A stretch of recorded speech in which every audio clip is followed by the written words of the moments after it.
can't believe only 2 weeks ago I was in a place where people lived. There's a wooden desk here, just like the one in the place where people lived, but this time Ratman isn't sitting there. Last time he was at that wooden desk was when he told us to leave the place where people lived, which is when he went over to the flat trans. When I was walking through the flat trans with the other leaders, I remember not being able to see anything, and then tripping over a body on the ground. We got ourselves together again and started moving forward because we knew we had nothing else to do. As we were walking, I heard a boy screaming in front of me, so I ran to find him, and I noticed he was on the ground, gyrating in pain. I tried to hold him down, but he wouldn't stop, and when I tried to ask him what was wrong, he couldn't tell me anything. Eventually he stopped, and when I reached for his head, I felt a large metal ball and what I thought was blood. The metal ball rolled away, and the body was just lying on the ground. We never identified who he was, so we kept moving again. On our way out, we heard a few more screams, but we decided not to do anything about them. I heard talking up towards the front of the line, so I ran to see what was going on. Minho was there, and he was talking about how he almost broke his leg when he got to the stairs.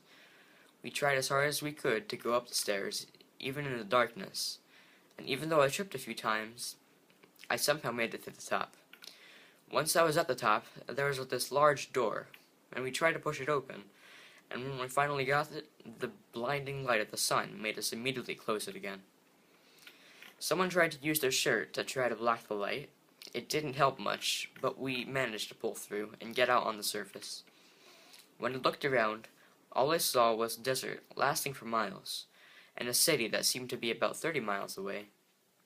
Once everyone got out of the tunnel, we decided that the city was the best place to go.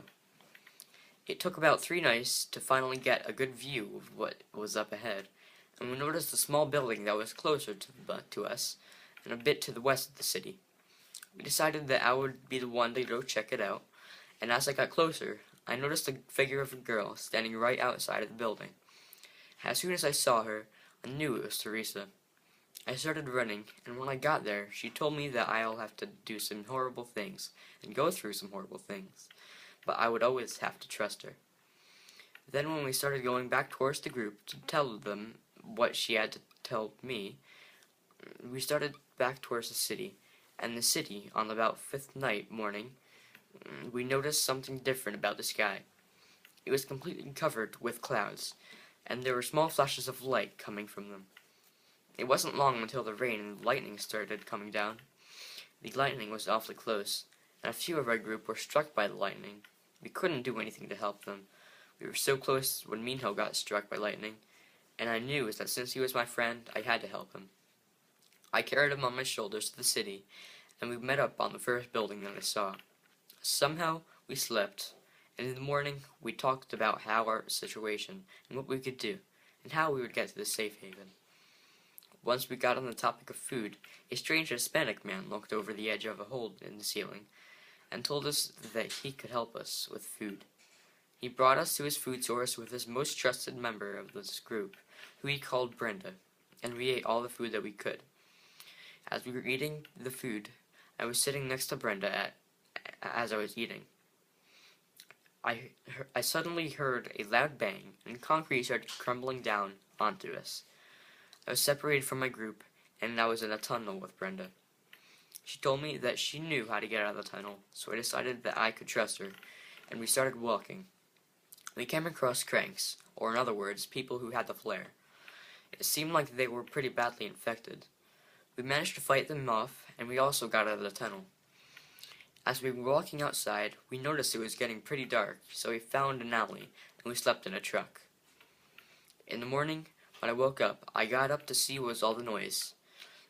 As I was surveying the surroundings, I noticed a sign on the wall. The sign said, "Thomas, you are the real leader." I had no idea what to think of this at that moment, so I decided to move on. We noticed a couple stairs that led down to a door, and a few people were there. When I asked them what all the noise was about, they told us that there was a party, and that we were invited. They brought us in, and they had us drink some weird liquid that made us fall asleep. When I woke up, I was duct taped to a chair, and one of the people pointed a gun at me and told me to explain my name was on all the signs around the city. I told them all I knew, but I couldn't explain anything about the science. I heard something upstairs, and what sounded like bodies on the floor. All three of the people went up to see what was going on, and eventually the noise stopped and a few people came down walking the stairs to where I was sitting. It was Minho and the other gladers. He united me and Brenda from the chairs, and we went back upstairs. The guy with the gun shot at me, and I went flying backwards with an explosion of pain on my left shoulder. I noticed Minho running towards him and tackling him towards the ground, while the other gladers helped me with my injury.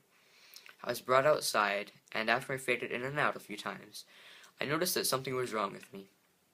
Then a large airship came flying over me, and when it landed, a few people came out and carried me into the ship.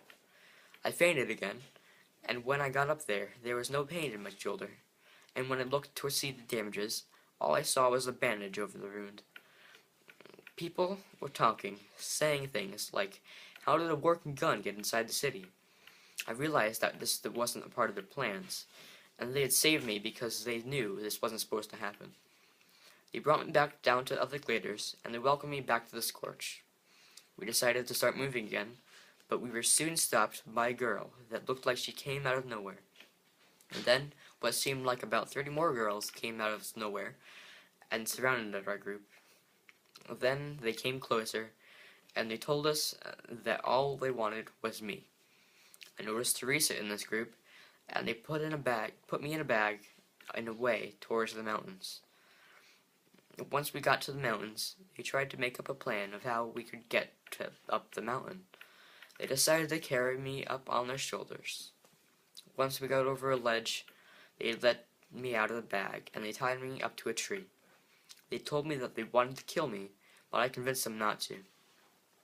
They brought me to the other side of the mountain, and then, when nobody was looking, Teresa brought me away from the group. She told me that her friend was right behind me, with a big knife. If I tried anything, he would kill me. I decided to just follow Teresa, as she said, and she brought me to a place in the mountain where there was a green rectangular light in the middle of the room. She threw me into it, and I got very tired when I inhaled the gas that it emitted. When I woke back up, she told me that she was very sorry, and that if she was to do anything that they didn't tell her to do, they wouldn't kill me. Somehow, I got over what just happened, and we started walking towards the safe haven again. I saw both the group of boys and the group of girls, and they were slowly walking and converging into one large group. Once we caught up to them, we noticed a small orange flag in the ground with a bold black letters on it that spelled out the safe haven. After waiting for about half an hour, it seemed like the desert floor was lowering all around us. Out of the holes that were created, multiple white pods had come out of the ground. Inside those pods were monsters with orange lights scattered all over their bodies. As soon as we saw them, we knew that we had to fight them. We fought them off with only a few casualties. Then a large ship, just like the one that came down when I was shot, came, and we got all into it. After being fed and given a new set of clothes, I fell asleep, and when I woke up, I was in this room. That's it.